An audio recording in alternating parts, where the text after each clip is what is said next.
আসসালামু আলাইকুম, কেমন আছেন সবাই? আশা করি মহান আল্লাহর রহমতে সবাই ভালো আছেন। আমরাও আলহামদুলিল্লাহ ভালো আছি। তো কোরবানির ঈদ আর মাত্র ২ দিন বাকি আছে ঈদের। যেহেতু কোরবানির ঈদ তাই ফ্রিজটাকে সুন্দর করে ধুয়ে মুছে পরিষ্কার করে নিচ্ছি। তানহার স্কুল গতদিন বন্ধ হয়ে গিয়েছে, এই জন্য আজকে সকাল সকাল ফ্রিজটাকে পরিষ্কার করে নিচ্ছি। আর বাচ্চারা দুইজনই ঘুম আছে, এই জন্য আরও বেশি তাড়াতাড়ি কাজটা করছি যাতে ওরা ওঠার আগে আমার কাজটা শেষ হয়ে যায়। ওরা উঠলে তো আবার দুষ্টুমি শুরু করে দিবে, আমার কাজ বাড়িয়ে দেবে, এই জন্য চেষ্টা করছি যাতে তাড়াতাড়ি করতে পারি ওরা ঘুম থেকে ওঠার আগেই। তো এর মধ্যেই আমার ফ্রিজটা পরিষ্কার করা শেষ হয়ে গিয়েছে। ফ্রিজ থেকে একটা লেবু বের করে 2 টুকরা করে ফ্রিজের ভিতরে রেখে দিচ্ছি যাতে করে ফ্রিজের ভিতরে একটা ফ্রেশ ভাব চলে আসে। সাবানের গুঁড়ি দিয়ে ধোয়ার কারণে তো ফ্রিজে একটা গন্ধ গন্ধ লাগে, তাই যাতে ফ্রেশ হয়ে যায় এই জন্য 2টা লেবু কেটে দিয়ে দিলাম। আর তারপরে সকালের নাস্তা করে তানহার বাবাকে দোকানে পাঠিয়ে দিয়ে বাচ্চাদেরকে নাস্তা করিয়ে আমি দুপুরে রান্না করতে চলে এসেছি। আজকে রান্না করব পটল চিকেন কোরমা আর পার্শে মাছ দিয়ে ঝোল আর ধুন্দুল ভাজি। তো পটল চিকেন কোরমা রান্না করার জন্য পটলটাকে সুন্দর করে খোসা ছাড়িয়ে নিয়ে পটলের ভিতর দিয়ে এই যে এইভাবে চামচের লেজটাকে দিয়ে সুন্দর করে ভিতরের যে পটলের বিচিগুলো সেগুলো বের করে নিতে হবে। আমি এই যে সবগুলো দেখেন একেবারে সুন্দর করে বের করে নিয়েছি। আর আগেই বলে রাখি আমি কিন্তু কাউকে কোনো রান্না শেখাচ্ছি না, আর আমি রান্না শেখানোর মতো এরকম যোগ্যতা বা অ্যাবিলিটি আমার আছে কি না আমি নিজেও জানি না। আমি শুধু যেটা প্রতিদিন রান্না করি সেইটাই আপনাদের সাথে শেয়ার করি। আপনারা যেন ভাববেন না যে আমি আপনাদেরকে রেসিপি শেখাচ্ছি, আমার সেই যোগ্যতা এখনও হয় নাই। আর এই যে চিকেনটা মাখানোর জন্য আমি কতগুলো গোলমরিচ দিয়ে তারপরে একটা রসুন, দেখতেই পেরেছেন আমি পাটার উপরে দিয়ে বেটে নিয়ে তার উপরে চিকেনটাকে বেটে নিচ্ছি।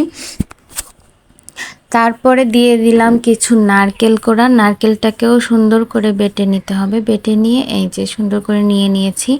এবার কাঁচা পেঁয়াজ আর কাঁচা মরিচটাকে আমি একটু তেলে ভেজে দেই, কারণ আমার কাঁচা পেঁয়াজের গন্ধ একদম ভালো লাগে না। আমি যে কোনো কিছুতে আমি কাঁচা পেঁয়াজ পছন্দ করি না, খাই না। তাই পেঁয়াজ মরিচটাকে ভেজে দিয়ে, এই পেঁয়াজ মরিচ অনেক গরম যার কারণে আমি কাঁটা চামচ দিয়ে সুন্দর করে ঠান্ডা করে নিয়েছি।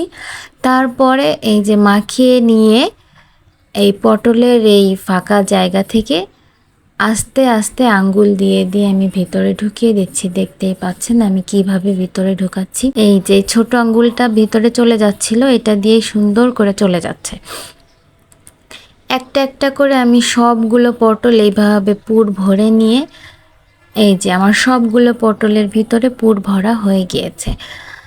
এরপরে আমি পেঁয়াজ, রসুন আর কিছুটা জিরা বেটে নিয়েছিলাম, যেটা আর দেখাইনি। আর এই চিকেনটা আমার থেকে গিয়েছিল, পটলগুলো সব কিছু কভার করার পরে ওইটুকু থেকে গিয়েছিল, যা আমি এই মশলার সাথে একসাথে করে বেটে নিয়েছি।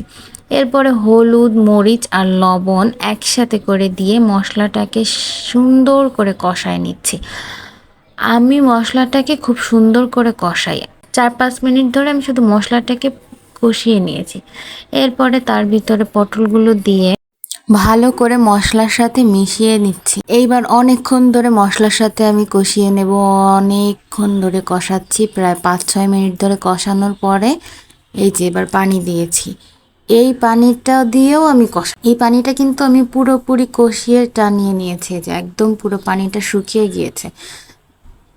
এই দেখেন চিকেনটা একদম ফুলে উঠেছে, ভিতর থেকে বের হয়ে আসছে, কিন্তু পটল থেকে বের হয়ে আসে নাই, ওইটুকুই ফুলেছিল আর বাইরে বের হয়ে আসে নাই। আমি চিন্তা করেছিলাম মনে হয় বাইরে চলে আসবে, কিন্তু বাইরে আসে নাই।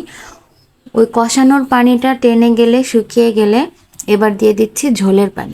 ঝোলের পানিটা দিয়ে এবার আবার পটলগুলো পানির সাথে মিশিয়ে নিয়ে ঢাকা দিয়ে দিয়েছি। এবার অল্প তাপে কতক্ষণ রান্না করে নিয়ে এইবার ঢাকনাটা তুলে দেখলাম না, পটল একদম সিদ্ধ হয়ে গিয়েছে। পটল আগেই সিদ্ধ হয়ে গিয়েছিল, তারপরও আর একটু বেশি রান্না হয়ে গিয়েছে। তারপরেও আমি ওই গরম চুলার উপরে চুলা বন্ধ করে 5 মিনিট রেখে দিই। আমি সবসময় এটাই করি, তরকারি 5 মিনিট একটু চুলার উপর রাখার চেষ্টা করি, এতে করে মনে হয় যেন তরকারির স্বাদ আরও একটু বেড়ে গিয়েছে। এরপরে পাশে মাছ নিয়ে নিয়েছি রান্না করার জন্য। পেঁয়াজ কুচি, মরিচ, লবণ, হলুদ, মাছ দিয়ে একসাথে মাখিয়ে নিয়ে, তেল দিয়ে মাখিয়ে নিয়ে, এই যে পানি দিয়ে শুধু জাল দিয়ে ঝোলটা নিয়ে নিলেই তরকারি রেডি। আর অন্য আরেকটা চুলায় ছিল ধুন্দুল ভাজি, সেটাও হয়ে যাচ্ছে। দুইটা তরকারি এবার একসাথে হয়ে যাবে। আর ভিডিওটা কেমন লাগলো অবশ্যই জানাবেন। ভালো লাগলে লাইক কমেন্ট করে পাশে থাকবেন, একটা শেয়ার করে দিবেন। এই যে পার্শে মাছের তরকারিটাও রেডি হয়ে গিয়েছে আর ভাজিটাও হয়ে গিয়েছে। আজকে এই পর্যন্তই। আল্লাহ হাফেজ।